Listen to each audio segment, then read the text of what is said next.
Hello, good evening, or good day, depending on where in the world that you are. I can see that there are still a few people that are trying to connect, so I will wait a little bit with their presentation.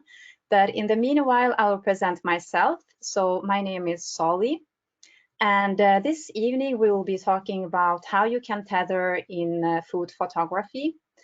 And we will also be talking about monitors for photographers, color management, and then I'll also be taking you behind the scenes, showing you how I tether and also how I edit photos in Lightroom.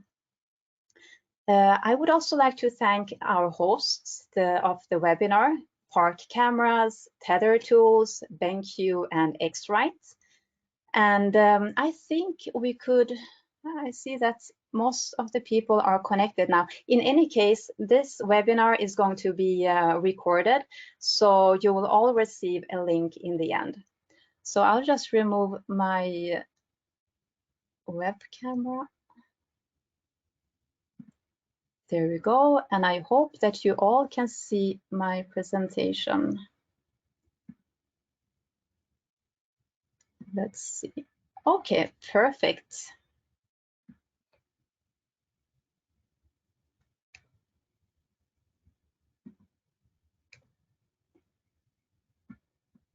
Perfect. So to give you an overview of what I will cover this evening, I have put together an agenda that we can have a look now before I begin. So first, I will be going through color management. As you all know, color is very important in food photography. So I will share some tools that I use to get the colors right. Having a good monitor that is adapted for photographers can make a huge impact when editing images. Let's see if you can, okay, so now you can see the arrow when you edit images, and this is something that we will discuss later this evening as well. And I will also explain why it's important to calibrate your monitor on a regular basis. And then I will be introducing you to the universe of tethering, what it is, what equipment you would need, and its benefits. Then I will be taking you behind the scenes. I will show you how I tether, and I will also show how I prepare a food scene. And then in the end, I will be editing a photo live in Lightroom so you can see how the post-processing is. And I think all this will take around, let's say, 40 to 45 minutes. And then we will be having a Q&A in the end. And as I mentioned earlier, this webinar is recorded, so you will all receive a link to the replay in 1 or 2 days.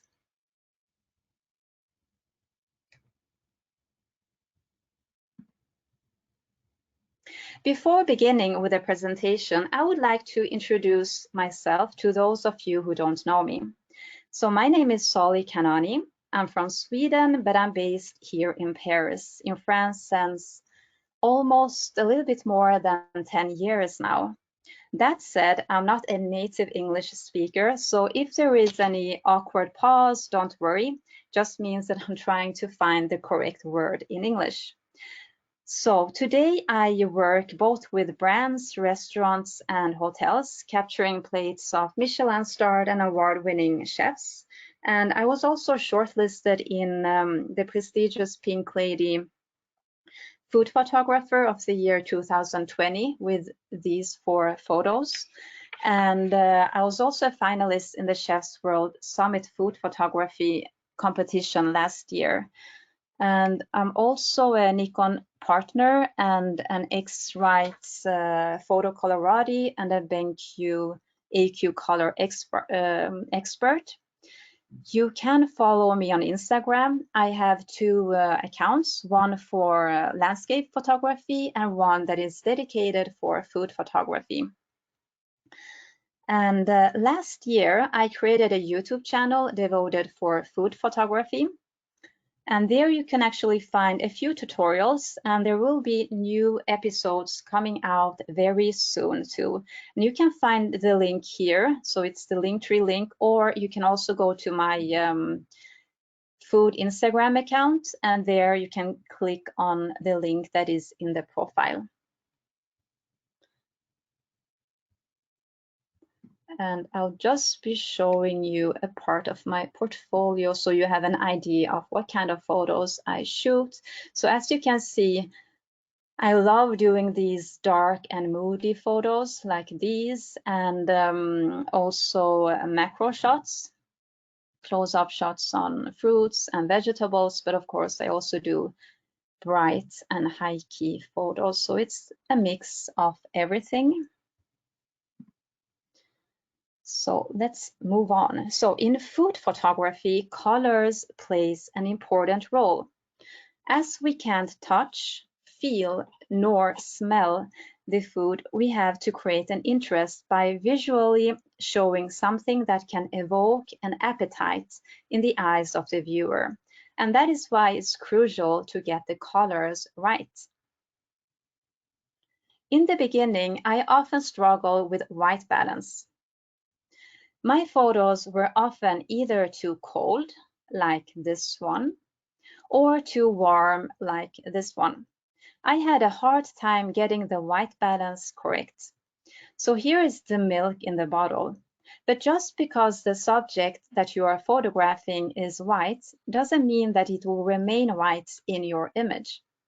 So it can have either a warm tint or a colder tint, like these two images. And that is why white balance is important. So a light source can be described either as cold or warm or neutral. And these graduations are defined as color temperature and is measured in Kelvin. So in this color temperature chart, you can see that the warmer or more yellow the light is, it has a lower degree of Kelvin. And the cooler or more blue the light is, it has a higher degree of Kelvin. So that means that the color temperature of the light affects what our camera is capturing. So even though our eyes will see an object as white, like the milk in the bottle, our camera is not as intelligent and can't adjust automatically to different color temperatures like our eyes can do. So sometimes you would get more cooler images like this one, or images that has a more warmer tint. There are different ways of correcting white balance. You can either set the white balance manually by directly in your camera by taking a close-up photo of an 18% gray card. You can also use a color temperature meter or a color chart. Personally, I prefer using a color chart as it has more reference points and provide more precise colors, like you can see here. So this is the color chart from x-rite. It's called Color Checker Passport Photo that I'm using. And I find it very easy to use as it saves me lots of time in the post-processing. And I don't need to adjust the color temperature and white balance manually in Lightroom. I will quickly show you how I use the card and what result that you can achieve with it. So you have to make sure that you're shooting in RAW, so that's very important. And then you have to place the color checker. You have to place the color checker next to your subject, like here. And the size of the color checker should take at least up to 10% of the frame in an image that is 10 megapixels. So at least 10% of the frame, and the passport should be in parallel with your subject and your lens, and you have to make sure that it's not tilted. To create the color profile as accurate as possible, it's important that the passport is in focus. So these colors should not be blurry. And you have to make sure that the passport also is perfectly exposed.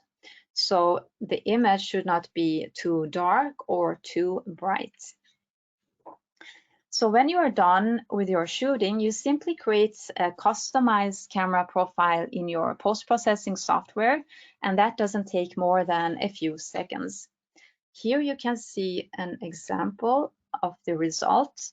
So in the image to the left is the before image, and this is the after image. So it's the same image, but here I'm using the customized camera profile, and this is the before image. So you can see that it has a warmer tint. It's actually a little bit pink, but with the color passport, you can easily fix that. And in my YouTube channel, I have a dedicated episode on white balance and also how I use a color checker if you want to see more of this.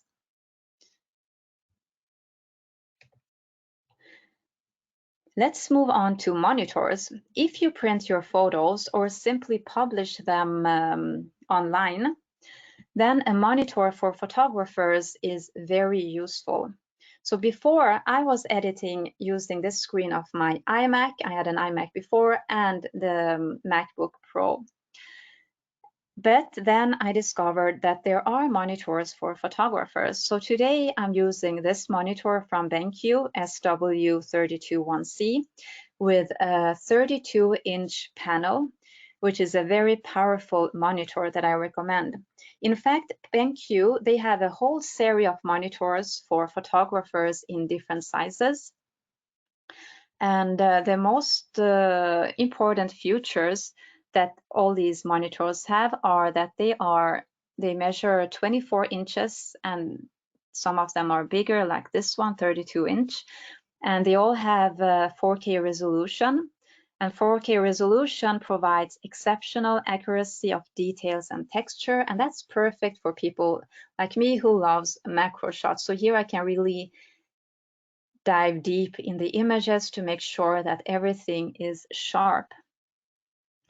Their monitors also cover 100% of the sRGB color space. And the sRGB color space is used when you publish images online. And these monitors also cover 99% of the Adobe RGB space. And this space is used when you are preparing images for print. And thanks to these color spaces, you'll have the pleasure to see more realistic color representation from your photos. Last but not least, the IPS panel. So the monitors from BenQ, they also have an IPS panel, and IPS stands for in-plane switching. So depending on what angle you're viewing your monitor, so either from the left side or the right side, unless you're sitting just in front of your monitor, the saturation and contrast in the image or in the screen will remain. So this means that the adjustments made to the photo will look the same no matter what angle you're looking on the image from. So if you have a look on the same image on your monitor and your laptop, you will most likely notice some differences in terms of color, unless you calibrate. And for this reason, we need to make sure that the device we are using, in this case, the monitor, to do the post-production and the visualization, which is the MacBook, it's very important that they are correctly calibrated. And this is where the colorimeter sensor becomes relevant. So by using a software, like here, and a hardware, this is the hardware, a colorimeter sensor, and they're also called a probe, you can create an ICC profile, and that will let your monitor display colors correctly. I'm using this x-rite i1 Display Pro that you can see here. And the workflow to calibrate is very simple. You simply turn on your monitor and the software, and then you put the probe here, and you can see the cable. So it's hanging down, and then you have to do some settings, and then the software will start showing different colors that this probe will read. And after almost, I think 10 or 15 minutes, you'll have an ICC profile created, letting your monitor, let's go back, letting your monitor display colors correct. And this is something that you have to do on a regular basis. I would say at least once a month, because to keep your monitor happy and healthy. Tethering. I don't know how many of you that are familiar with tethering, but for those of you who are not, I will explain what it is. And it's very simple. It's actually when you connect your camera to your laptop, as you can see here. And that way you can actually see in the monitor of your laptop what your camera can see. So directly here on the screen of your laptop. So just look here in this picture. The live view screen of the camera is very small, especially compared to your laptop.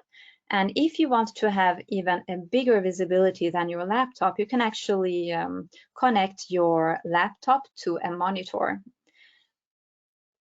And but why would we like to see things bigger than the live view screen? Well, there are many reasons, especially in food photography, because the details are very important, especially the texture of food. And we also need to make sure that everything is sharp and in focus. And verifying all those things in a small live view screen of your camera is quite difficult and time consuming, because you have to actually manually zoom in on different parts of the image each time. I don't know about you, but for me, it happened many times before that I spent hours preparing a food scene.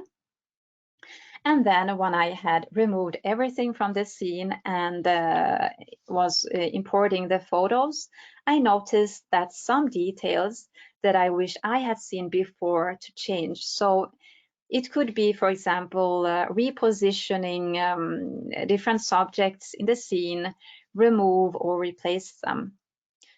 In the live view, it's really difficult to see those things. And moreover, if you're shooting for a client, then there should not even be a doubt whether to tether or not. Not only because you really need to make sure that your images are sharp, the composition is right, and the details in the scenes are perfect, but often the client also wants to see the photos and monitor the work. And it's more professional letting them view the images on a bigger screen than the live view of your camera. And they can actually do this even remotely if you share your screen with them. Tethering also lets you control your camera, and that is especially useful for when you do flat lays. Like here I have attached my camera to a light stand. So I'm taking an overhead image, and I can see the live view here on my laptop. So here I don't need to climb up on the table or the chair and bend over the camera to see that everything is perfect. So this is very useful in this case as well. And all you need to tether is a USB cable. And before buying a USB cable, you have to pay attention that the USB port to the USB port of your laptop and your camera. And this is a USB cable from Tether Tools, and they come in different lengths. I got the longest one, I think. I think it's 4.6 meter, and I find it perfect, especially since I often do flat lays like here. So I really need a cable that is pretty long, because sometimes I have my laptop further away. There is also, let's see, there is also another tool that is handy when tethering, and that is the jerk stopper. And this one is also from Tether Tools because accidents can happen. For example, if you would step on the cable here, because you would probably go back and forth between your laptop and the food scene, and if you would step on the cable, then you might, and if the cable would be dragged out from your camera, then you might damage the USB port of your camera. So to avoid unexpected accidents, a jerk stopper is great, as it ensures that the cable stays safe in the USB port. And there is one for the camera that you can see here. It's attached to the camera, so as soon as you have inserted the cable to your camera, you simply attach it to the camera. And it's the same here. I have attached it to the laptop stand after inserting the cable to the laptop.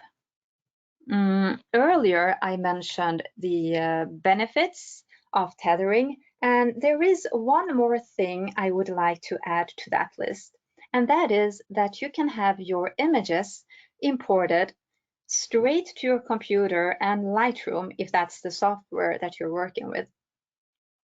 This will let you save even more time, as you don't need to remove the memory card of your camera and import the images manually.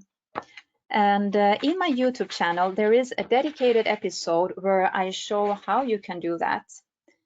But in short, you create a folder, a temporary folder on your laptop, and then Lightroom grabs the images, and then you have them all in the catalog. So let's see. So now enough with theory. I will start playing a video where you will see how I connect my camera to my laptop, and you'll also see how I arrange a scene creating these two images. So hang on, I'll just find the video. Let's see, it's here.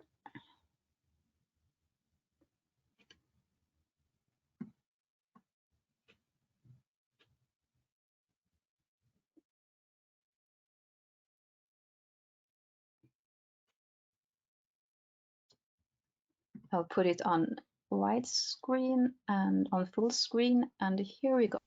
Hey guys, so now we are behind the scenes and I'll be showing you how I'm shooting Tethered. But first I'll just quickly explain how I have set up everything. So here is the flash, here is the table where I will be preparing the food scene. Here is my camera that I have attached to a C stand, and this is my laptop, and this is the USB-C cable from Tether Tools, and I will be using this to connect my camera to my laptop. Depending on your camera, there are different USB cables. I have a USB-C port, so I'm using the USB-C cable from Tether Tools.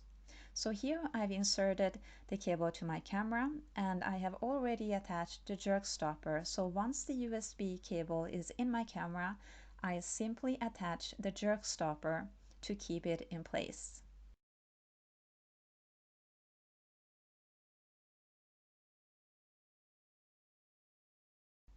I also have a USB-C port on my laptop, and here I am inserting the other end of my cable, and then I fix it with a jerk stopper that I have already attached to my laptop stand to keep the cable fixed. So now my camera is connected to my laptop and I've just started the software Smart Shooter. For this shooting, I have decided that the images I want to create should have a dark and moody feeling. So I have chosen a backdrop that is dark and also plates and bowls in a dark color. These are almost black, or at least very, very dark gray. If you notice, you will see that they are all matte, When using ceramic with a glaze, they often reflect the light, and I want to avoid reflections as much as possible in my photos, so I always try to buy matte tableware. I usually make a list and note down everything I have imagined to have in the scene, and I also often make a draft with sketches as suggestions on compositions. It's always good to do the creative brainstorming before and plan ahead as much as possible. But it doesn't mean you can't improvise while shooting. A flat lay doesn't need to be flat. It's flattering for the eye to create depth by adding layers, and that can be done by, for example, using bowls and plates in different sizes and heights, etc. Just to explain how it looks around the scene here that you can't see in this live view, I have a strobe on the left side with a softbox, and I'm using a C-stand that you could see earlier in the clip with a camera attached just above the scene. Once I have set the plates, how I want to have them, and taken some test photos to make sure the light is okay, I add the waffles. To add some life and a more realistic feeling to the image so it won't look too staged, I like to take some of the toppings that I have used and put them here and there in the scene. It should look a bit messy, but not too much. The whipped cream is something I add in the very end. I'm using real whipped cream here, but I know some photographers uses shaving foam. But I haven't found the one that looks fluffy as whipped cream, so I'm using the real thing here. This also means that the whipped cream loses its fluffiness after a while.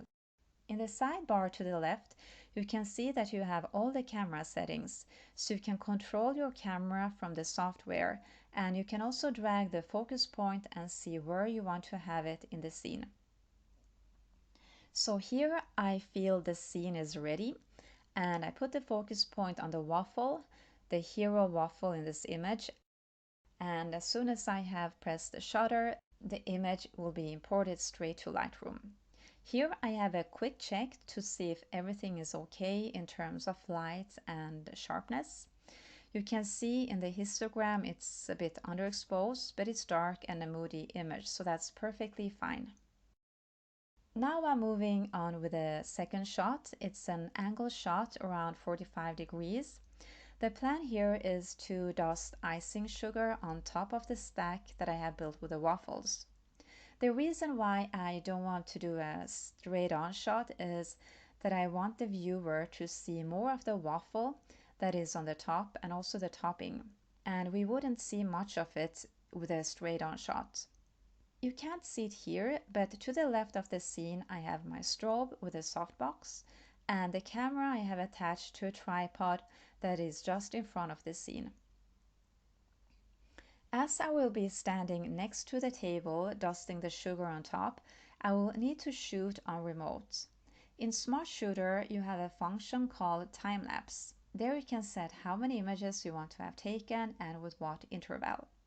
If you have a look on the left sidebar, you simply go to Settings, choose Time Lapse, and there you choose the number of photos you want to have taken. To make sure the dusting sugar will be in focus as well as the waffles, it's important you set the focus point in the right position and shoot in manual, and then make sure to dust the sugar in that spot. Here you can see that I drag the green focus point box to just between the raspberry and strawberry. Once everything is set, I click on Run on the right sidebar and go to the table and start dusting the sugar, and the images are automatically imported to Lightroom. There I have a quick look on all of them to make sure that at least I got some images that I can use.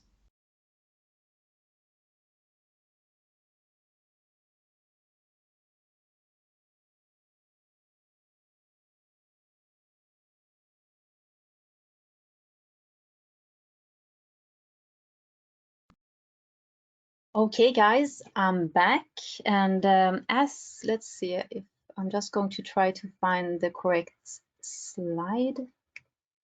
Here we are, and I'm just going to minimize the window.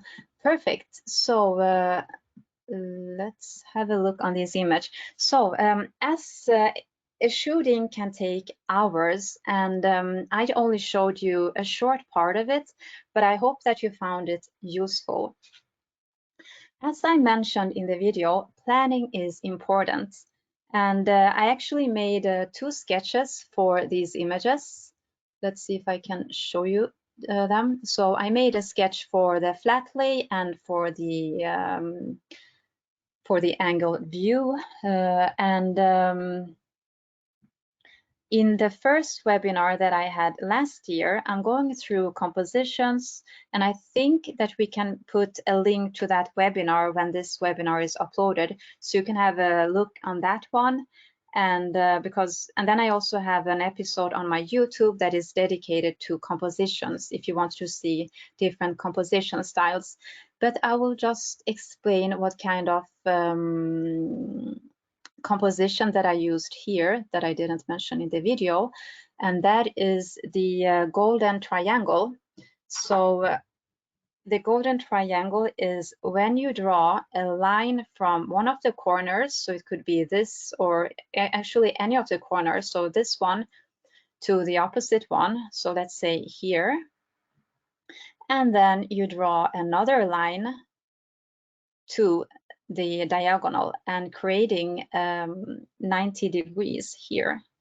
And that's where you should put your hero. So my hero subject in this image is this waffle.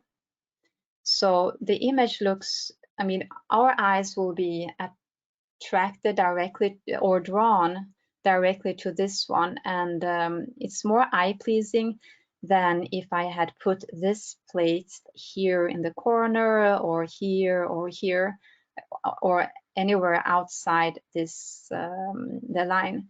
So that's the composition that I used. And what else that I can mention on these? Yeah, so I do the sketches because and I also try to plan the composition before, and that saves me a lot of time because when I'm shooting, I have so many other things to focus on, the light, for example, and all the technical parts.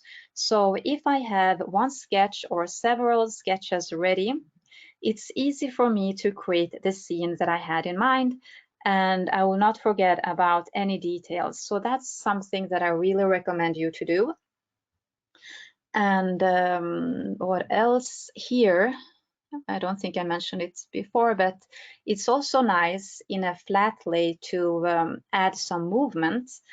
And here I did that by positioning the waffles in this way. So you can see they are moving to the left. And here you can see that there is a curve.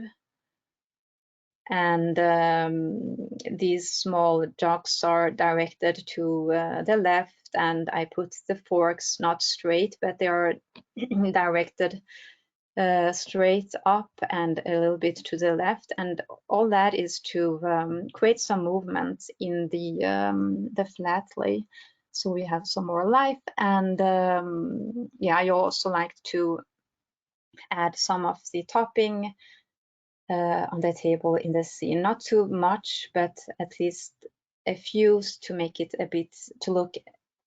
look a bit more realistic. Okay, so I think we will move on to, let's see, these 2 pictures. So these are the 2 pictures that I got from the shooting. And we will have a poll because now I will be editing these. So these 2 are already edited, but I will reset them in Lightroom and I will be editing one of them. So we will have a poll and you will decide which one of these photos that I will edit. And you'll have 1 minute to decide, and then I will share my Lightroom with you.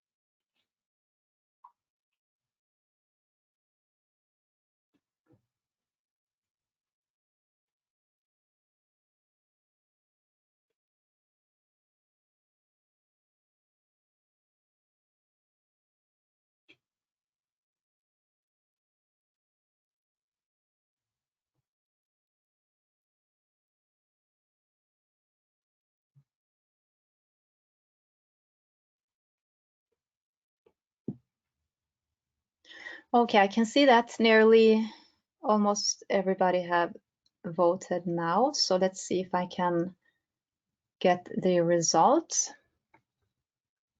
Okay, so photo number 2, great choice. So this is the photo that I will be editing. Okay, let's see. I'll just turn. Oh, let's see. Now I will just share the Lightroom. Here we go. So now I hope that you can see my screen, and we'll enter full screen. There we go. And I'll just move this window so I can see everything perfect. Okay. Okay, so this is this is the picture that we will edit. So this is the before. I will just reset the image.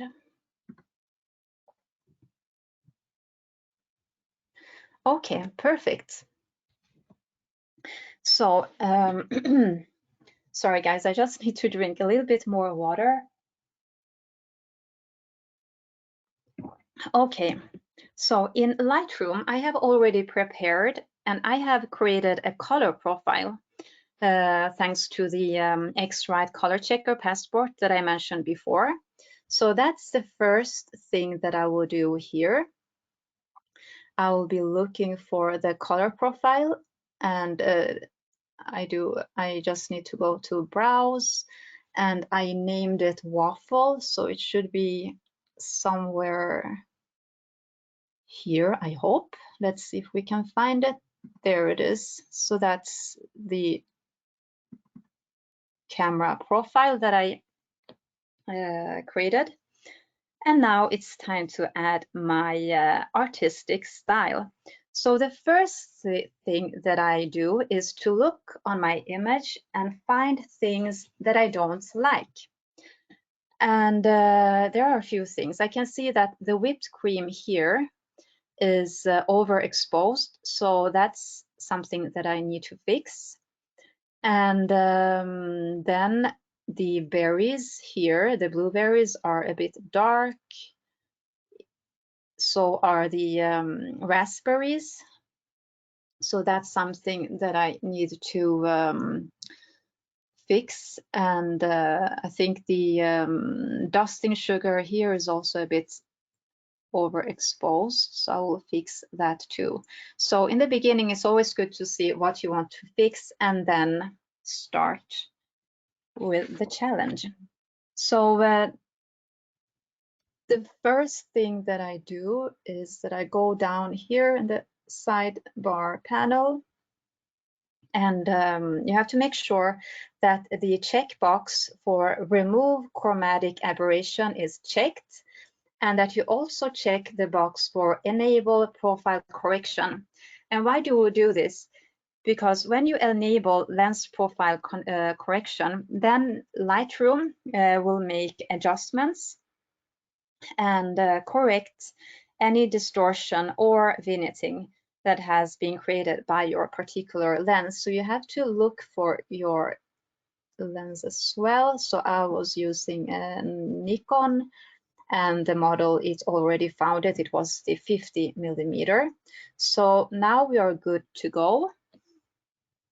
And then I go up, and what I do later is to make sure that it's straight, but I think, yes, it's perfectly straight, so there's nothing to do on that part. Then I, even though I have the correct white balance, I do like to add my artistic touch. So I actually would prefer to have this image a little bit colder. So like this. So I drag, so I'm here at the temperature bar, and I drag it slightly to the left side, making the image a bit colder. And then I, let's see, then I go to exposure, And you can see that it's underexposed, and that's perfectly fine because here I was trying to have a dark and moody image. So those are always underexposed, and I don't think I will change. I think I will even decrease the exposure a little bit and then add a bit of contrast. Then I go down to highlights. So I want to add some more highlights to the whipped cream. So I do a generic modification here for the entire image, and then I will target the whipped cream later. And for the shadows, I think I will just, let's see, open up the shadows slightly. And the whites, I will decrease it slightly, and the blacks I usually decrease a very little bit. And then we are here at the sorry, I'm just going to drink a little bit more water. Okay, now we are at the texture and clarity. It's good not to go all in with these two settings because it can be too much in the image, so be very careful. The difference between clarity and texture is that the texture the texture slider is much less harsh than clarity. So you can see here, if I drag clarity up to 60, it's very rough and harsh. And if you compare it to the texture, you see that it takes the midtones of an image and enhances them. So it adds some sharpness to a photo and increase the texture as well, but not as the clarity. So here I just increase the texture a little bit because we do want to have some more texture of the berries, and the clarity I will increase a little bit as well. And then the vibrance I increase slightly because it's nice to have the colors of the berries to pop out in this in this image, in this dark and moody image. And then we go to the tone curve. Here I like to decrease the darks slightly and open up the shadows a little bit. And then I also do some color adjustments. For example, here we have, I don't like the yellow tint we have on the waffles. I want to make them more orange. So that's something that we can change here. And you can increase the saturation a little bit and add some more luminance. And I think I would also decrease the saturation a little bit and increase the luminance a little bit. And the yellow I like to decrease slightly. And then we go to the red color. For the raspberries, I like to have them to pop out, so I increase the saturation. Not too much, but like this, I think it's perfect. And the luminance as well, and the hue like this. And the blue for the blueberries. I think I'll increase the saturation and the luminance. I'm increasing a little bit as well. And the hue, let's see, you can make sure that you can see the difference here. So here you can see that you can see a small difference. So I'm increasing the blue color a little bit. Okay, so these are the things that I do first in an image, and now we're going to target the whipped cream. And that is something that I can do with using the the brush, the adjustment brush. So I click on the adjustment brush, and then I click here, and I will just make the image a little bit bigger so we can have a better visibility on the whipped cream. So here we are, and then I also click on O on my laptop, on my keyboard. So here I will be able to see the selected areas. So what I will do is that I will simply brush over the area that is overexposed, which I think was this part. And then when I click on O again, it will be removed, and then I can adjust the highlight. So for example, if I increase it, it would be too overexposed. So you have to be very careful. So here I am decreasing the highlights very, very slightly, just so we can see the texture of the whipped cream. And what I will do is to adjust the shadows as well to bring them out. I decrease the shadows, and I think that's it. I increase the whites a little bit, but I think that's perfectly fine.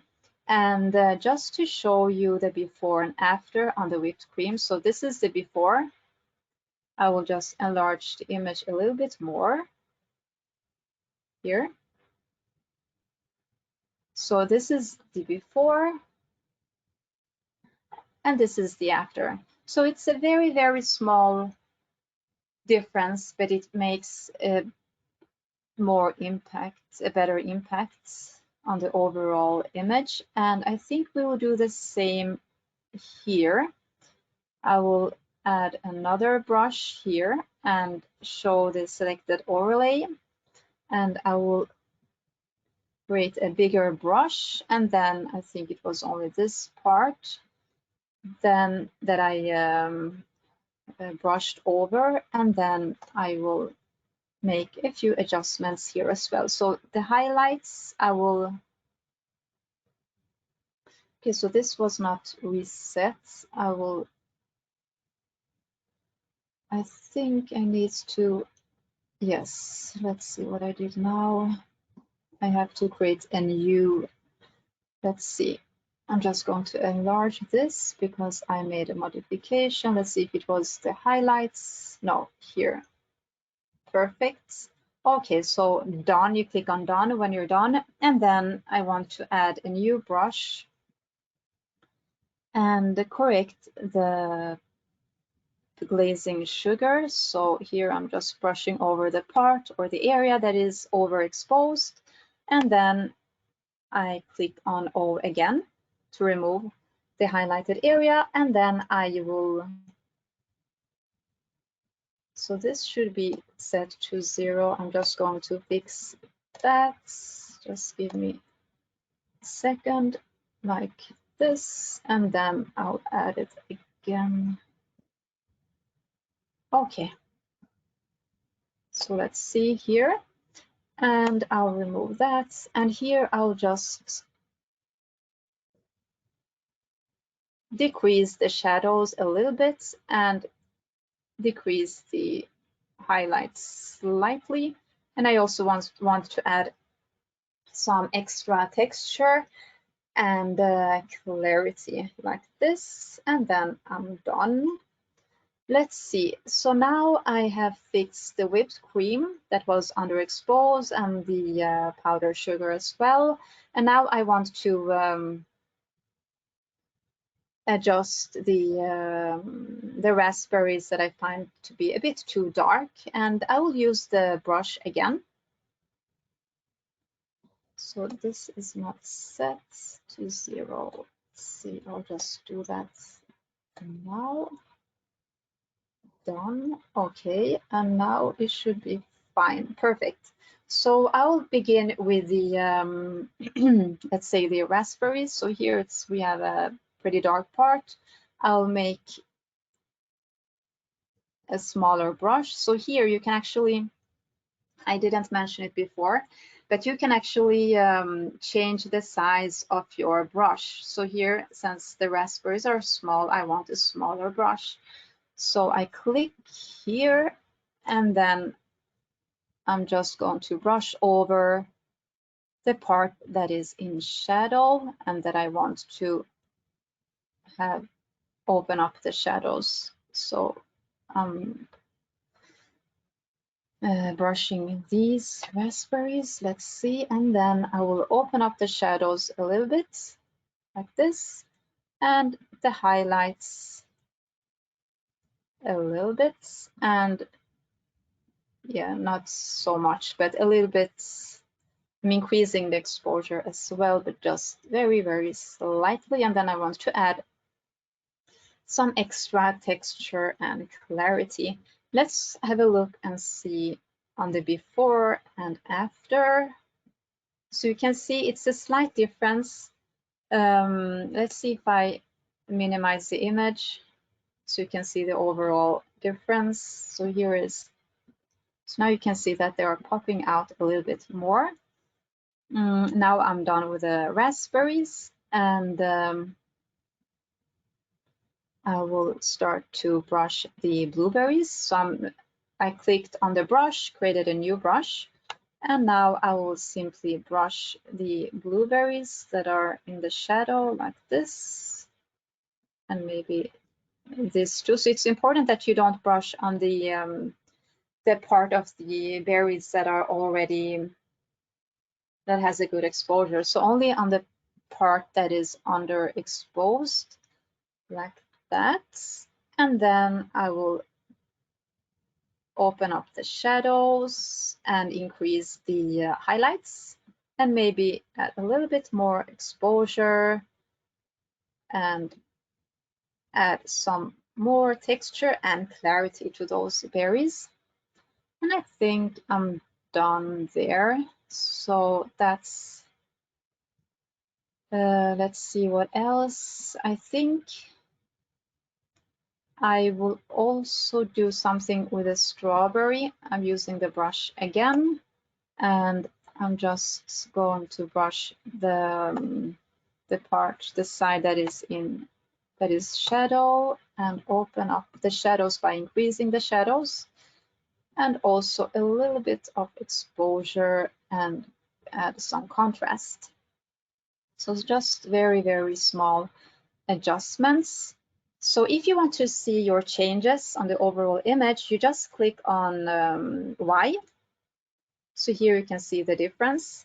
And I don't like, let's see, I want to have a more colder image. So let's see what I can do here, like this.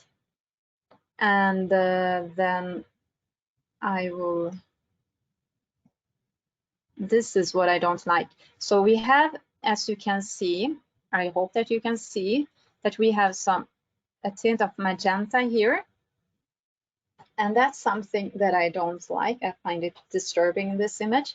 So here in the color panel here, I go down to magenta, and then I simply decrease the saturation.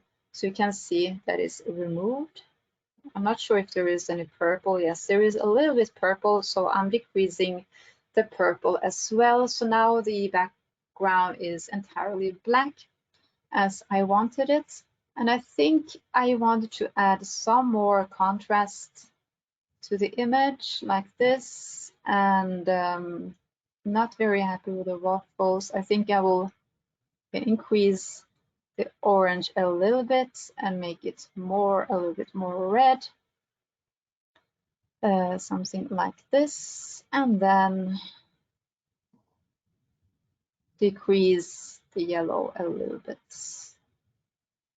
and decrease the hue as well. So I think we have something that I like here. So this is the before, and this is the after. So just with a small adjustments, you can achieve something that looks much better. Let's see.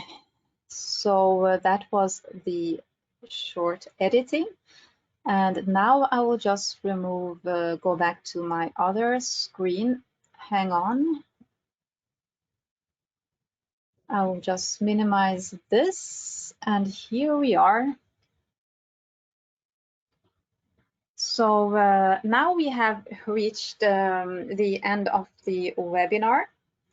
I hope that you have learned something new. And before we move on to the question and answer session, I have very good news from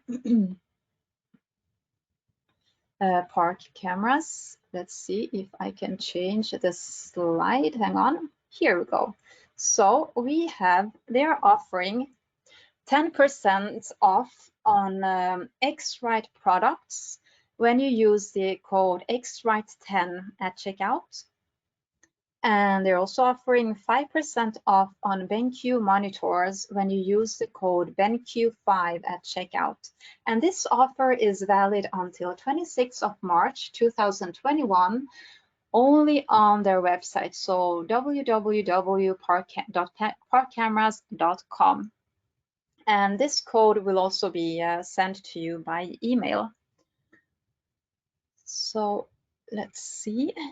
Now we will be moving forward to the Q&A session. And let's see, we have received a lot of questions. I'm just going to drink a little bit more water.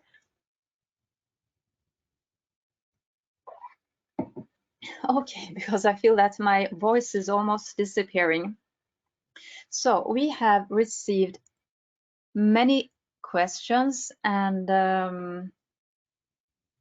I'll try to answer some of them. Let's see, we have one. I think that I will just add, I'll just turn on the webcam. I'll just turn on the light here so you can see me better. Hang on. Okay. Let's see. And now I will show you I'll start the webcam.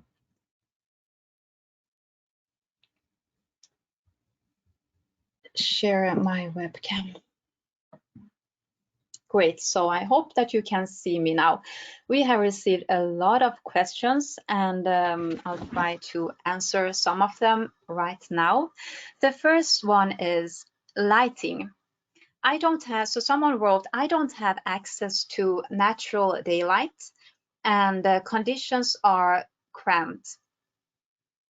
So my advice is use artificial light. Just to tell you what I was doing before. Before, when I was doing food photography, I had a full-time job at the side, and I was coming home late in the evening, so I didn't have any daylight to shoot with. So after a while, I realized that I have to invest and learn using flash in my photography. So I started with speed lights, and then today I'm working with strobes and continuous lights as well. So artificial light will make you more flexible, so you can work whenever you want. And it's true that you could work with daylight on daytime, but sometimes if it's too cloudy, then you wouldn't have enough light. So I think that it's a good thing to learn flash and use artificial light if you want to shoot more. And let's see, another question, making it look nice and appealing without it being over the top and busy. Well, that's a very good question or topic. So how can you make food look nice? There are many different tips. I describe what I do with for example, with a whipped cream.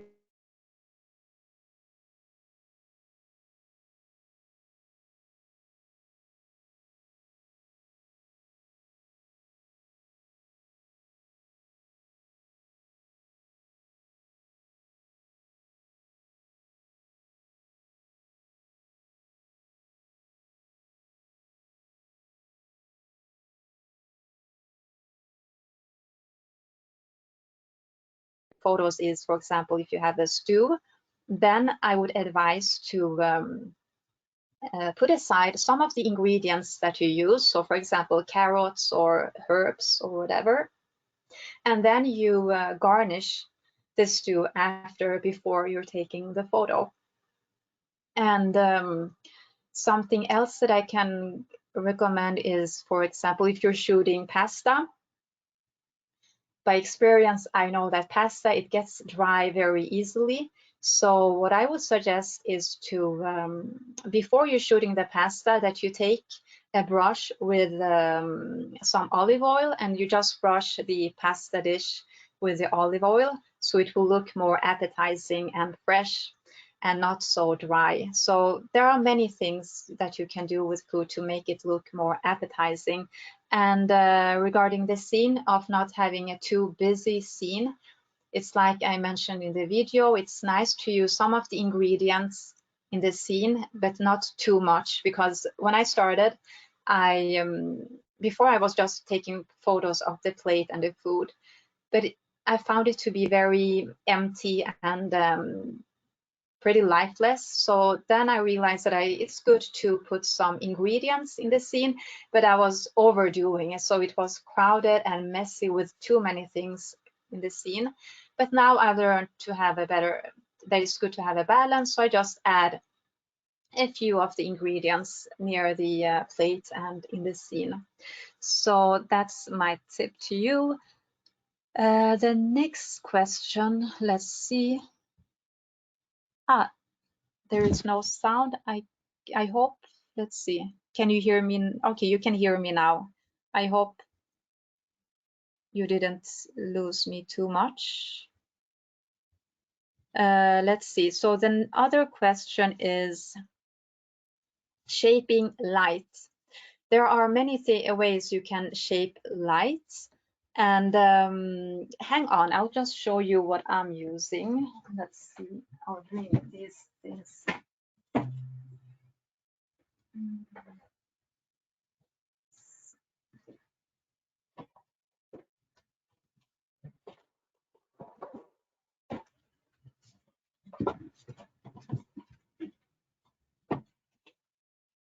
Come back.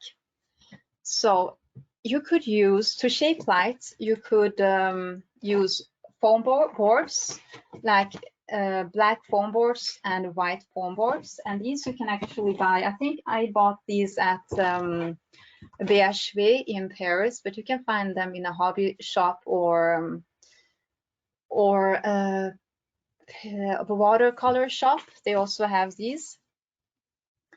And you can modify these by, for example, in the photo that I took with the waffles, you can bounce the light by using, for example, a white board here.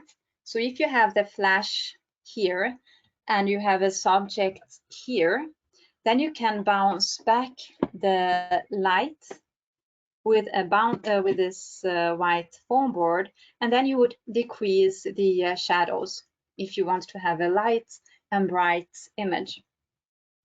But if you want to do like I did in the picture of the waffles, then I was using a black foam board on the other side, and that's to cast more shadow on the subject. So then if you have the flash here, it's directed to the black foam card, but it wouldn't bounce back any light. So this way you'll have more shadow in your scene.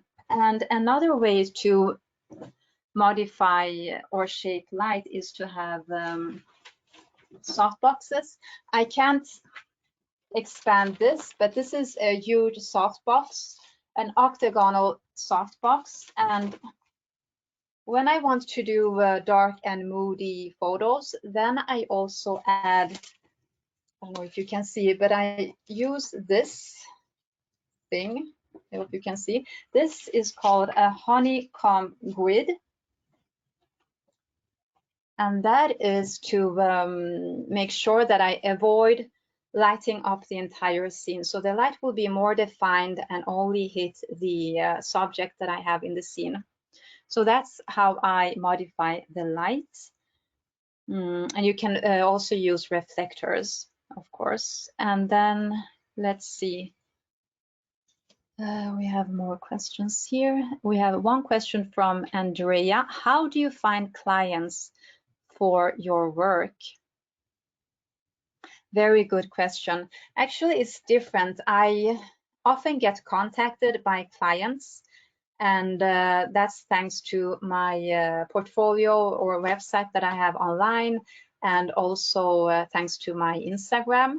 So I have a lot of demands and requests from my social media, but then to find new clients, that's I have different approach to that. Sometimes if there is, usually I do a list of brands that I want to work with, and I find them on social media, or I usually buy a lot of food magazines, like from different countries. So I have, let's see, food magazines like this. And here you can find a lot of ads. And then if I find something interesting, then I simply add them to my list and contact them to see if we can work together. So there are many different ways you can do to find clients. Let's see if we have any other questions. How to photograph ice cream? Well, that's a very good question because ice cream melts very fast. And usually I use real ice cream when I'm shooting, but you can also use mashed potatoes because it has the same texture visually. And I know that you can color the mashed potatoes in different colors, and then you can shoot I mean forever, because the mashed potato will not melt. So that's the tip, and I think if you Google you can find more about how you can use the mashed potatoes, but that's a tip if you don't want to use a real ice cream. And I think we are running over time. So I wanted to thank everybody who came, and also our hosts, Park Cameras, BenQ, Tether Tools, and x-rite for hosting this webinar. And I hope that you will experiment and that you learn something from this webinar. And I'm looking forward to see your images. Thank you very much. Bye-bye.